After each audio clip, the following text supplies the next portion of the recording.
Good morning friends. Daily current affairs में आज हम 22 नवंबर के करंट अफेयर्स देखते हैं।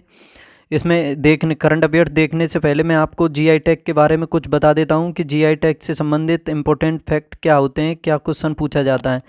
तो आप समझ लो कि जीआई टैग या भौगोलिक संकेतक से मतलब क्या होता है। तो बता दूं, ये उन उत्पादों को दिया जाता है जिसकी अपनी कोई विशिष्ट पहचान होती है, या फिर ऐसे कह सकते हैं जिस भौगोलिक यानी जिस विशिष्ट भौगोलिक स्थान पर ये उत्पाद कोई भी उत्पाद पाया जाता है तो उसी को उस जगह का जीआई टैग दिया जाता है। ठीक है, याद रख लेना। और बता दूं, ये भारत में जो जीआई टैग दिया जाता है ये भौगोलिक संकेत यानी पंजीकरण और संरक्षण अधिनियम 1999 के तहत दिया जाता है। ठीक है, और देख लो, इसमें और बता देता हूँ कि भौगोलिक संकेतक यानी जीआई टैग जो अधिनियम है ये 2003 से प्रभावी हुआ था, और पहला जीआई टैग दार्जिलिंग की चाय को 2004 में दिया गया था। और देखो, ये कुछ प्रमुख जीआई टैग हैं आपके सामने कि जैसे मिर्चा चावल का जीआई टैग ये बिहार के पास है, और बनारस पान का जीआई टैग ये उत्तर प्रदेश के पास है। अब आगे देखो, इसमें कुछ मैंने इंपॉर्टेंट उत्तर प्रदेश के पास कुछ 10-12 जीआई टैग हैं वो आपके सामने रखे हैं। इसमें कि बनारस पान का जीआई टैग उत्तर प्रदेश के पास है, और बनारस लंगड़ा आम का जीआई टैग भी ये उत्तर प्रदेश के पास है। रामनगर भंटा यानी बैंगन का जीआई टैग भी उत्तर प्रदेश के पास है, और आदम चीनी चावल का जीआई टैग उत्तर प्रदेश के पास है। अलीगढ़ ताला ये भी उत्तर प्रदेश के पास है जीआई टैग। और बखीरा ब्रासवेयर हैंडीक्राफ्ट ये फिर बखीरा ब्रासवेयर ये उत्तर प्रदेश के पास है जीआई टैग। बांदा सजर पत्थर शिल्प ये भी उत्तर प्रदेश के पास है, उत्तर प्रदेश के द्वारा ये जीआई टैग है। नगीना लकड़ी शिल्प ये भी उत्तर प्रदेश के पास है जीआई टैग। ठीक है, तो अब मैं क्लास को स्टार्ट करता हूँ पहली न्यूज़ से। मेरे साथ एंड तक देखें, और चैनल को सब्सक्राइब नहीं किया है तो प्लीज़ चैनल को भी सब्सक्राइब कर लें। अब देखो, इसमें पहली न्यूज़ है आपके सामने कि भारत को हराकर किस देश ने क्रिकेट विश्व कप 2023 जीता है। 140 करोड़ देशवासियों का दिल तोड़ दिया है इस फाइनल मैच ने, जो अहमदाबाद में खेला गया था। 19 नवंबर को खेला गया था नरेंद्र मोदी स्टेडियम में, आपको पता होगा। इसमें ऑस्ट्रेलिया ने 6वीं बार ये विश्व कप जीता है। भारत ने 2 बार जीता है इससे पहले। 1983 में जीता था कपिल देव की कप्तानी में, और 2011 में जीता था महेंद्र सिंह धोनी की कप्तानी में। तो ये तीसरा मौका होता। याद रखना, 2 बार वेस्ट इंडीज भी जीत चुका है विश्व कप, और पहला विश्व कप भी वेस्ट इंडीज ने जीता था। ठीक है, याद रखना। और ऑस्ट्रेलिया ने 6वीं बार जीता है। आगे देखो इम्पोर्टेंट क्वेश्चन। चलो, ये तो हो गए। आगे क्वेश्चन नंबर 2 है इसमें। अब किस देश की रहने वाली सेनिस पलासियो ने मिस यूनिवर्स 2023 का खिताब जीता है। ये कल के क्वेश्चन में भी बताया था। तो ये निकारागुआ की रहने वाली हैं, और इनकी उम्र है 23 वर्ष की हैं ये, याद रखना। और 72वीं ये प्रतियोगिता हुई है, सैन सल्वाडोर में हुई है, याद रखना अच्छे से। और 72वीं। और इंडिया में भी मिस यूनिवर्स बनी है, 3 बन चुकी हैं। 1994 में बनी थी सुष्मिता सेन, उसके बाद 2000 में लारा दत्ता, और 2021 में मानसी जिल्लर बनी थी। आगे देखते हैं। अब देखो, इम्पोर्टेंट क्वेश्चन है इसमें कि मिस वर्ल्ड पेजेंट 2023 का आयोजन किस देश में किया गया है। तो मिस वर्ल्ड पेजेंट का आयोजन ये भारत में किया गया है।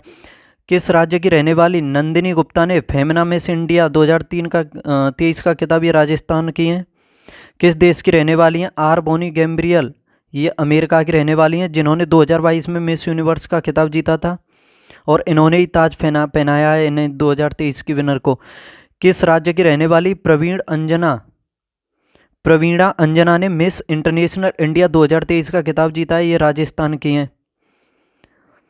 क्वेश्चन नंबर 3 है आपके सामने कि महिला नेतृत्व वाली स्टार्टअप में किस भारतीय शहर ने शीर्ष स्थान हासिल किया है। तो याद रखना, ये भारत का शीर्ष स्थान प्राप्त किया है, शहर है बेंगलुरु। इसने महिला नेतृत्व वाली स्टार्टअप में, याद रखना। देखो, इसमें और बता दूं आपको अच्छे से। देखो कि भारत के स्टार्टअप परिदृश्य में उल्लेखनीय वृद्धि देखी गई है, जो संयुक्त राज्य अमेरिका और चीन के बाद दुनिया में तीसरे नंबर पर है। भारत जिसके पास सबसे अधिक स्टार्टअप हैं, याद रखना। कर्नाटक की राजधानी बेंगलुरु महिला नेतृत्व वाले स्टार्टअप की सूची में शीर्ष पर है, जहां 1783 महिला नेतृत्व वाले स्टार्टअप हैं। आगे देखो, महत्वपूर्ण पॉइंट है कि बीते वर्ष 2022 के अनुसार देश में डिजिटल तरीके से लेन देन करने वाले शहरों में शीर्ष पर कौन सा शहर है? तो याद रखना ये बेंगलुरु है। जल शक्ति मंत्रालय द्वारा जारी पहली जनगणना में राज्यों की सूची में सबसे ऊपर कौन सा राज्य है? तो पश्चिमी बंगाल है। जल शक्ति मंत्रालय द्वारा ये पहली जल शक्ति जनगणना की गई है और इसमें पहले स्थान पर है पश्चिम बंगाल। पश्चिम बंगाल की राजधानी कोलकाता है और वहाँ की मुख्यमंत्री हैं ममता बनर्जी। भारत में सबसे ज़्यादा ऑनलाइन गेम खेलने वाले राज्यों में कौन से राज्य ने प्रथम स्थान हासिल किया है? उत्तर प्रदेश ने, क्योंकि जनसंख्या भी उत्तर प्रदेश की ज़्यादा है तो उत्तर प्रदेश ही है इसमें। टॉम ट्रैफिक इंडेक्स रिपोर्ट के अनुसार कौन सा शहर दुनिया में ड्राइव करने के लिए दूसरा सबसे धीमा स्थान बना है? तो याद रखना ये बेंगलुरु है। दुनिया में सबसे धीमे शहरों में दूसरे स्थान पर, और शायद पहला शहर है लंदन, ब्रिटेन की राजधानी है लंदन, वो शायद सबसे पहला शहर धीमा शहर है, और दूसरा ये बेंगलुरु। क्वेश्चन नंबर 4 है इसमें, किस राज्य ने अंतर्देशीय मछली पालन में पहला स्थान प्राप्त किया है? अंतर्देशीय यानी देश के अंतर्गत ही, यानी अंदर ही मुख्य भूमि में जो उत्पादन होता है मछली का वो। ठीक है, तो याद रखना ये उत्तर प्रदेश ने प्रथम स्थान प्राप्त किया है ये।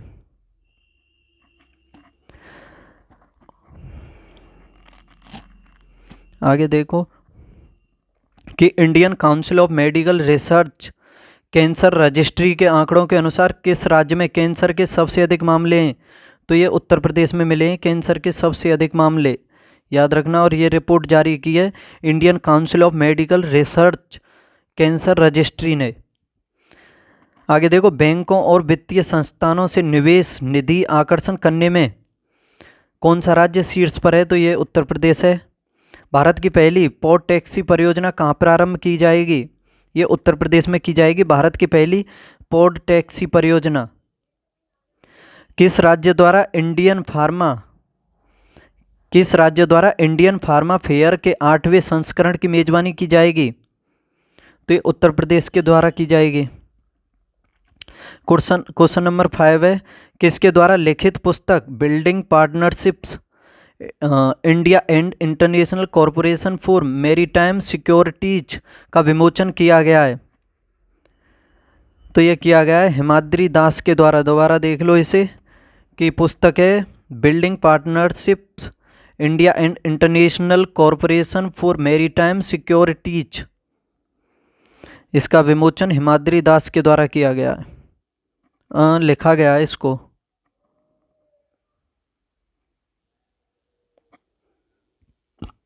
देखो इसमें किसके द्वारा लिखित NTR ए पॉलिटिकल बायोग्राफी पुस्तक का विमोचन किया गया है? रामचंद्र मूर्ति के द्वारा।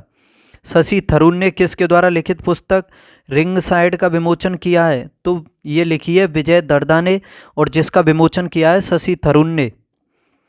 किसके द्वारा लिखित पुस्तक Kathakali dance theatre a visual narrative of sacred Indian mime का विमोचन किया है? तो के वेणुगोपाल ने किया है। कथकली कहाँ का नृत्य है? क्लासिकल नृत्य है, तो ये केरल का है। और इसके अलावा बताओ, कथकली है एक केरल का, एक और बता दो। और बता देता हूँ मैं, कुचिपुड़ी आंध्र प्रदेश का है, सत्रिया असम का है, भरतनाट्यम है आपका तमिलनाडु का, और कथक कहाँ का है? कथक है उत्तराखंड उत्तर प्रदेश का, और मणिपुरी है मणिपुर का, और उड़िया नृत्य है उड़ीसा का। बता दो कमेंट बॉक्स में, बता दो केरल का दूसरा कौन सा है कथकली के अलावा।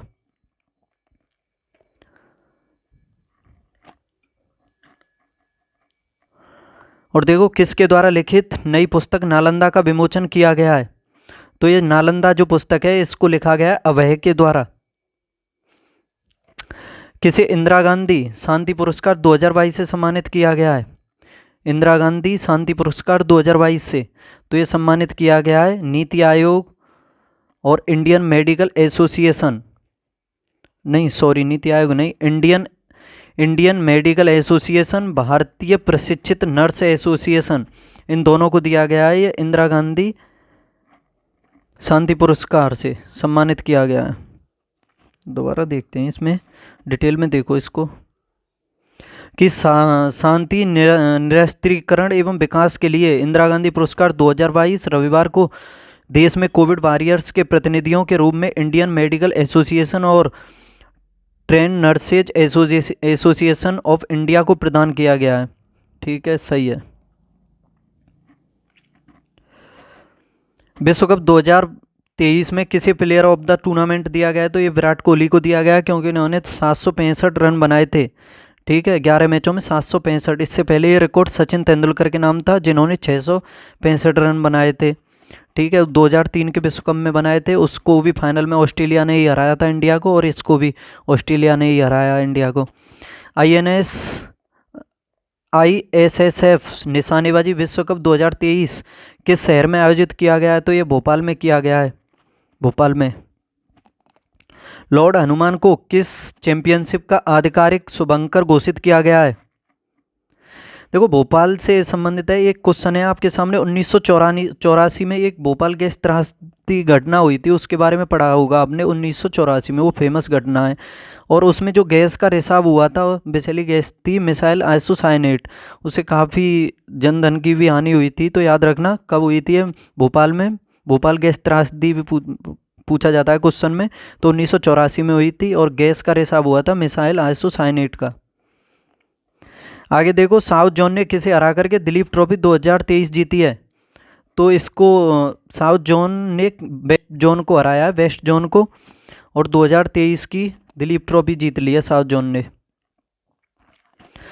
क्वेश्चन नंबर 7 है आपके सामने। ब्रजेंद्र नाथ गोस्वामी का हाल ही में निधन हो गया, वह किस क्षेत्र से संबंधित थे?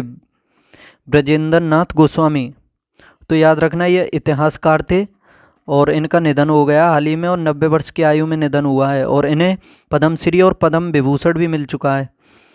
ठीक है, जैसे आपने पुरस्कारों में देखा होगा, भारत रत्न सबसे बड़ा होता है, उससे नीचे होता है पद्म विभूषण, पद्मश्री, इसी तरह से होते हैं। फिर भारत रत्न होता है, पद्म विभूषण होता है, और पद्म भूषण होता है, और पद्मश्री होता है।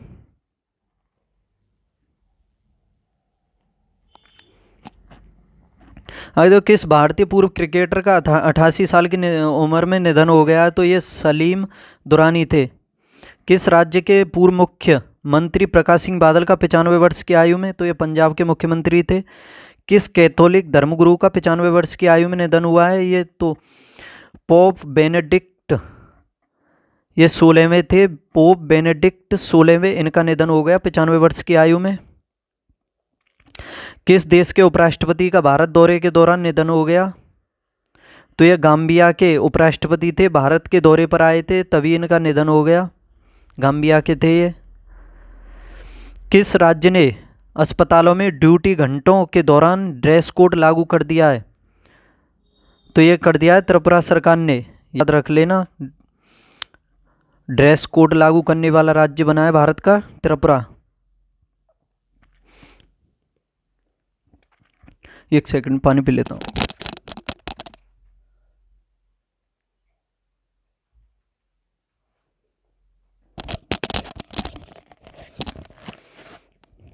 हाँ, तो देखो, किस राज्य सरकार द्वारा मेरो रुख मेरो संतति, ये सिक्किम ने शुरू की है योजना। किस राज्य में मुख्यमंत्री कामधेनु पशु बीमा योजना शुरू की गई है? राजस्थान में मुख्यमंत्री कामधेनु पशु बीमा योजना। किस राज्य की कैबिनेट ने 18 अटल आवासीय स्कूलों को मंजूरी दी है? ये उत्तर प्रदेश सरकार ने 18 अटल आवासीय स्कूलों को।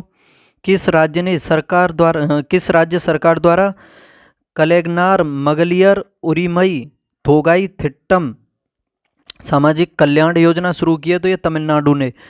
अट्टम मट्टम कट्टम थिट्टम, इस तरह के वर्ड अगर दिखाई दें तो समझ लेना या तो तमिलनाडु से संबंधित होंगे 90%, या फिर केरल से, या दक्षिण भारत के जितने राज्य हैं 2-3 उसी से समझ लेना, या फिर कर्नाटक से भी हो सकते हैं।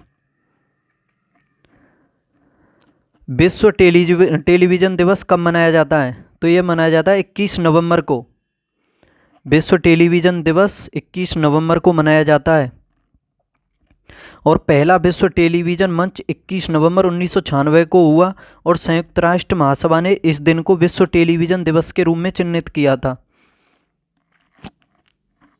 अब देखो कुछ प्रमुख दिवस हैं आपके सामने।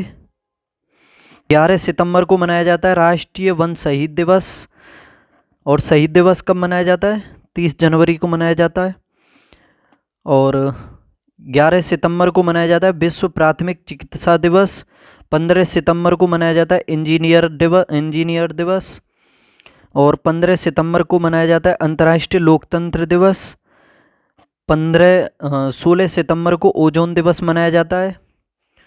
ओजोन के संरक्षण के लिए 1987 में मॉन्ट्रियल प्रोटोकॉल हुई थी, तो उस वजह से याद रख लेना 16 सितंबर 1987 को हुई थी, ये उसी वजह से मनाया जाता है 16 सितंबर को विश्व ओजोन दिवस।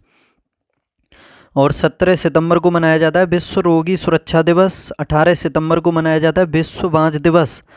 21 सितंबर को मनाया जाता है अंतर्राष्ट्रीय शांति दिवस। 21 सितंबर को अंतर्राष्ट्रीय शांति दिवस। किसे 2023 केनेथ बोल्डिंग पुरस्कार से सम्मानित किया गया है?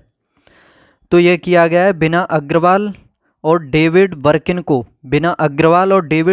को। याद रखना, संयुक्त रूप से इन्हें सम्मानित किया गया है केनेथ बोल्डिंग पुरस्कार से। किसे उपन्यास चाय टाइम एट सिनामन गार्डन्स के लिए माइल्स फ्रैंकलिन साहित्यिक पुरस्कार से सम्मानित किया गया है? शंकरी चंद्रन को। किसे यूके संसद के हाउस ऑफ लॉर्ड्स द्वारा सशक्त महिला आइकन पुरस्कार से सम्मानित किया गया है? मायरा ग्रोवर को। किसे CSR times life time achievement award से सम्मानित किया गया है? सालू जिंदल को। अच्छा क्वेश्चन है, ये याद कर लेना। CSR times life time achievement award से सालू जिंदल को। हाल ही में नेशनल स्मार्ट सिटी कॉन्क्लेव में किसे सर्वश्रेष्ठ स्मार्ट सिटी का स्थान मिला है? तो इंदौर को मिला है। भारत का सबसे स्वच्छ शहर भी है ये इंदौर, याद रखना। IIT रुड़की द्वारा किसको खोसला राष्ट्रीय पुरस्कार से सम्मानित किया गया है? IIT रुड़की द्वारा डॉक्टर कनिष्क विश्वास को। भारतीय किस 7 वर्षीय बच्ची को ब्रिटेन में पॉइंट्स ऑफ लाइट पुरस्कार से सम्मानित किया गया है? मोच्छा रॉय को। ये 7 वर्ष की हैं, पॉइंट ऑफ लाइट्स पुरस्कार से। महाराष्ट्र सरकार ने किसे पहला उद्योग रत्न पुरस्कार दिया है? तो ये रतन टाटा को दिया गया है। किस राज्य में स्थित भायखला रेलवे स्टेशन को यूनेस्को एशिया पैसिफिक पुरस्कार दिया है? किस राज्य में स्थित भायखला रेलवे स्टेशन को यूनेस्को एशिया पैसिफिक पुरस्कार दिया गया है? तो महाराष्ट्र सरकार के द्वारा दिया गया है। याद रखना, भायखला रेलवे स्टेशन को यूनेस्को एशिया पैसिफिक पुरस्कार दिया गया है। अब देखो, ये कुछ महत्वपूर्ण क्वेश्चन है आपके सामने। आर्यों द्वारा निर्मित सभ्यता कौन सी थी? तो यह ग्रामीण सभ्यता थी। जैसे आपने सिंधु घाटी सभ्यता के बारे में पढ़ा होगा, वो नगरीय सभ्यता थी। और जो वैदिक सभ्यता थी, यह ग्रामीण सभ्यता थी। ठीक है, जो सिंधु घाटी सभ्यता थी उसका टाइम पीरियड था 2350 से 1750 BC, और आर्यों का ये 1500 BC से लेकर के 600 BC के बीच था। ठीक है, ये ग्रामीण थी और ये पितृसत्तात्मक भी थी, याद रखना। अब देखो, आर्यों की भाषा संस्कृत हुआ करती थी, और आर्यों का समाज किस प्रकार का था? यानी पितृसत्तात्मक, यानी पितृ प्रधान था। और सिंधु घाटी सभ्यता में मातृ सत्तात्मक थी वो। वैदिक सभ्यता में जीवन भर अविवाहित रहने वाली महिलाओं को क्या कहा जाता था? तो ये अमाजू कहा जाता था। जो वैदिक टाइम के दौरान जो महिला शादी नहीं करती थी, पूरा जीवन बिना शादी के गुजार देती थी, तो उसी को कहा जाता था अमाजू। आर्यों का मुख्य पेय पदार्थ क्या था? तो ये सोमरस था। क्या था? सोमरस। आर्यों के मनोरंजन के मुख्य साधन क्या थे? तो आर्यों के मनोरंजन के मुख्य साधन देखो, संगीत था, रण दौड़ था, घुड़दौड़, ऐसे कई साधन थे उनके मनोरंजन के। तो याद रख लेना, आर्यों के मनोरंजन के साधनों में संगीत, रथ दौड़, घुड़दौड़, ये सभी थे। तो इस तरह से क्लास कंप्लीट हुई। 22 नवंबर के करंट अफेयर्स मैंने आपके सामने देखे। कैसी लगी दोस्तों क्लास आपको, बताइए। और चैनल को सब्सक्राइब नहीं किया तो चैनल को भी सब्सक्राइब कर लें, लाइक शेयर भी कर दें। और फिर कल मिलते हैं आपके सामने फिर 23 नवंबर के करंट अफेयर्स के साथ। डेली सुबह 6:30 बजे होती है क्लास। ठीक है, पढ़ते रहो, हंसते खेलते कूदते मुस्कुराते रहो। बाय।